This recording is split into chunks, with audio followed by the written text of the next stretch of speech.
so many people are objecting to unions. They're sort of anti-union, but it's as if they have a cry for unions. Jackie, for instance, is saying, union bosses are very political. Not everyone has access to a union.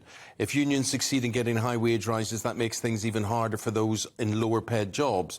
Bob in Durley says, higher pensioners going to get an increase in wages. We can't go on strike. So what I'm trying to say is, what I'm watching today is coming through here is people saying, oh yeah, it's all right for them. It's all right for them. But people have a choice whether to be in a union or not. Well, I mean, I don't agree with those comments, and I think we're seeing record numbers of people voting for strike action. I mean, it's important that we discuss the BT strike that's taking place today, and that's because workers, and certainly BT and Openreach workers, are disgusted with the hypocrisy and the greed of the CEO of the company, Philip Jansen, and the BT Group board. This is a company that posted £1.3 billion of profit last year. They posted first quarter profits of 400 million. They chose to give away over 700 million pounds to shareholders. That money doesn't go back into the UK economy. That goes out of the UK and probably builds the infrastructure of other countries as opposed to our country. What I want people... And can I also say, though, that the CEO received a 32% increase in his own earnings. On that subject, we're going to go to a picket line very shortly there in Lincoln for the BT workers. But I want people to think about this as well. You've listened to what Dave have had to say there about dividends and shareholders and all that sort of thing. And ask yourself this. Why is it when it comes to the lower paid, and this is what a lot of people, I think you'll agree with me, a lot of people are angry about. When it comes to people on low pay, it's put out that that is unaffordable, right? But yet, when it comes to these massive dividends given out at the top and these massive salaries, apparently the company can afford that. Let's go to a BT strike. Our man in the Midlands, Will Hollis. This is Lincoln, the BT centre there. Reflect what's going on there, Will. Good morning to you. Yeah, good morning. You can see people, they've just opened the gates for the few people that are coming in to this bit of an area where there's telecommunications workers and all sorts of different industrial workers. Now, this pay dispute has been going on for a number of months. BT awarded a 5% pay award in April. Obviously, as you've heard from Dave Ward, you said that it's not enough because of various different reasons. They say that they'd like something more in line with inflation, 10%. That inflationary figure is what a lot of these unions are looking for. It's the same thing that Unite are looking for in relation to those Felixstowe strikes that we've been seeing as well. I do think it's really important, because we're hearing from the CWU, that you hear BT's position. BT said that they know that the colleagues are dealing with impacts of high inflation, and although they're disappointed, we respect the decision to strike. And they've also said that they'd like to get move forward. BT, the CWU have said that they'd also like to get back around the table, but we're seeing this dispute, of course. So nobody's moving forward, nobody's going back around the table right now, and you're going to hear lots of cliches relating to these sorts of strikes repeated throughout the next few weeks as these strikes continue. Thank you, Will. Thank you very much indeed. Getting back to Dave Ward from the CWU here. Will's talking about strikes, plural. We all know what is going on. Are we getting closer, Dave? Is the intention, as a lot of our viewers and listeners may think it is, to move towards a joined-up general strike? I'll answer that in a second, but first of all, can I just correct what Will said? The company are refusing to negotiate. They have imposed the pay settlement after a pay freeze last year. They imposed a pay settlement, and it's against the background of all of those figures that I talked about, which are factual, which means that a pay rise is affordable. So this is not a question of affordability. This is a question of the choices that people at the top of companies are deliberately making.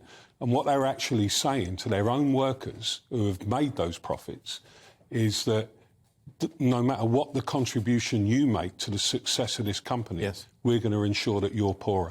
And that cannot be acceptable. Now, let me bring... No. Can you ever change that model? Because I'm just looking here, the FTSE company bosses, these are just official figures released.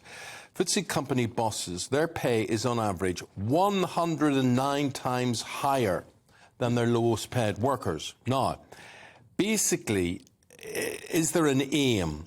Well, if we look to overhaul capitalism and the whole sort of system, is there a sort of range of decency that you can come to as opposed to 109 times difference between that and that? Is there a range where you can bring that closer together? Will we be moving towards that? Is that your aim? Well, I do think that we need to change the system as well as deal with the current cost of living crisis. We have to have a look at the long-term impact, which is basically down to a structural imbalance of power and wealth. It permeates the world of work. It's the way that the economy operates in being rigged against working people. And it's at the root of all of the inequalities that you see in society today. So the system has to change. How you do that, there are some simple things that could be introduced. So pay ratios for CEOs, which the workers could vote on. I think workers would understand that pay, executives, the executive pay should be at a reasonable level. But you can't carry on with this philosophy of we've always got to pay top dollar for those at the top of the company. But when it comes to the people who actually make the profits, well, it don't matter. We can go and get somebody else. That is unacceptable in today's society. So that has to change. I think we've seen after the pandemic, a lot of people have realised they haven't been valued, whatever the area of work that they've been in, and they've decided, you know what, I'm not going to do this anymore. I just wonder, Isabel was making the point earlier in the programme that this is all very well and good and no one's denying anybody having a pay rise or whatever, but overall, the country, there will be a perception, people say the country can't afford it. Well, it's about the choices you make. And what we want to see is people being treated fairly for the efforts that they put in to make these companies a success in the first place. I think there is a different mood in the UK today. I think people are realising now that it doesn't matter what the crisis is, whether it was the financial crisis in 2008, the pandemic, the current cost of living crisis, the climate emergency. People are realising that they always end up paying the price. And I think people are saying enough's enough. Therefore, when you asked the question earlier about a general strike, I'm sure that alongside coordinated strike action, separate from the current disputes, will be discussed at the TUC General Conference the week after next. Personally, I favour forms of collective action that all workers can participate in, whether they're in a union or not. And for us at the CWU, every worker counts. Collectively, though, just getting, you just said there, at the end, we always have to pay the price.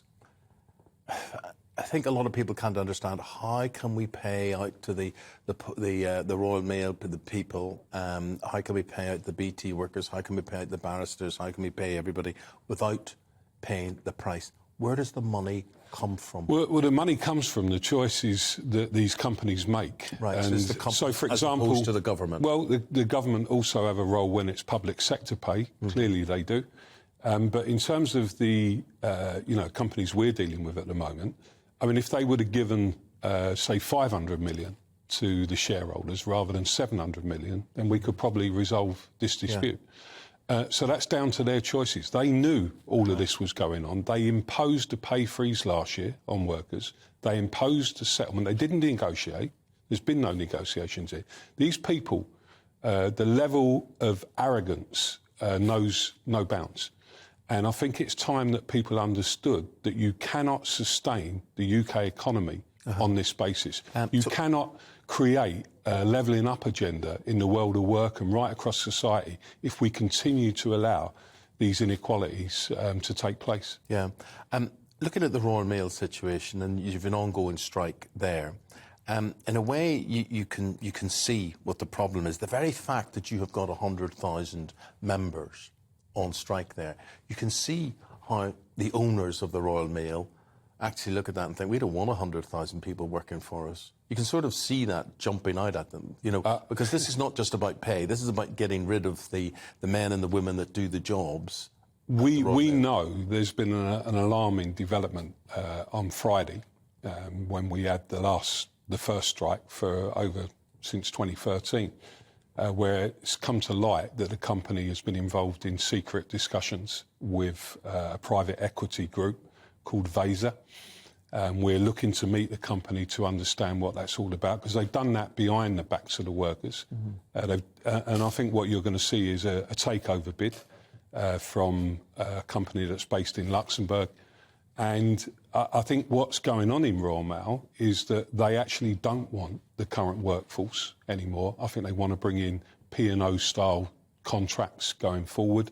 And this is the first start of that. Yes. So we know what's going on, and we're they not going want, to accept that. presumably they want our Royal Mail to be the same as all the other delivery companies. They're trying to turn Royal Mail, which has a unique position, has the greatest asset of its own workforce that has built up a level of trust on the doorstep that they should be developing into new products and services. They're trying to turn it into just another parcel courier. And that is, and there's no other way of saying this, that is the race to the bottom. Okay. We're not going to accept What would you that. say to people who say, but you are just another parcel courier? Well, we're not. We've got a company that provides the universal service, so we're the only company in the UK that delivers on the same price to every household in the UK, whether you're in a rural location, whether you're in a village, a town, a city. And we could be doing so more. We could be adding social value. We could be building the local economy up by offering tailored services to local businesses. If you're seen as a service or a business. Of course it does. And the people that are running Royal Mail don't see it as a service anymore. They see it as a business, and they want to take more and more profit out. Do you know, I think there's a lot of goodwill towards a postie. And my own brother's a postie. I have to declare my interest in that. What would you say to people who don't really care what happens to the Royal Mail? Will they miss you when you're gone? I think people do care. I think people care about fairness. I think they care about the service we provide. One of the other things that's got to be out on the table here is this whole debate about modernisation. We've agreed every single bit of automation. We've agreed every single bit of technology that the company wants to put forward. And it's not modernisation. And I think the public do care when workers right across the UK are being ripped off. Because I think the whole country's being ripped off at the moment, and we've got to do something about that. Inflation is over 10%. What is the offer that has been made to the BT workers today? What is the offer that has been made to Royal Mail workers? So the BT, there was no offer. Right. It was an imposed increase after a pay freeze last year that is worth on average, depending on the different grades that operate within BT and Openreach, of 4.8%. For the lowest paid workers, who are call centre workers, who are on around about just over £20,000 a year, £1,000 of the £1,500 flat rate increase, the BT actually had to put in place in order for them to maintain their obligation as a living wage employer. So that's what they've signed up to. So they had to do that. So this is not acceptable. Royal Mail, what have you been? What's the situation? Royal Mail, similar position in the sense of Royal Mail haven't negotiated. They imposed a 2% pay increase. The company not telling the truth. That's quite insulting, isn't it? Well, the company are not telling the truth. They're trying to spin it that they've offered 5.5%, and it's simply not true. We're happy to debate it with them in the room here with you.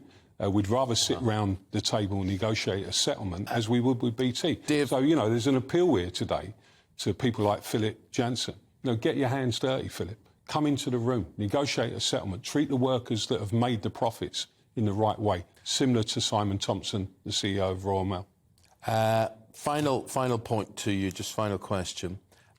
We're from Congress, Trade Union Congress, what, a week away? Yeah, the week after next. Week after next. Week after this. What's the mood going into Congress from the unions? I think there's a mood that things have got to change. I think there's a mood of solidarity, the likes of which I've never seen in my time in the union movement. And I do believe that we'll be discussing policies, about taking forms of collective action. With obviously the objective of getting the government to take action. This is separate to the disputes that we're currently involved in. But the government needs to step in and do something about the cost of living crisis. They're not doing anything. And people in the country, I think, are beginning to realise that things have to change. And unions will lead that fight for working people in the absence of any action by political parties.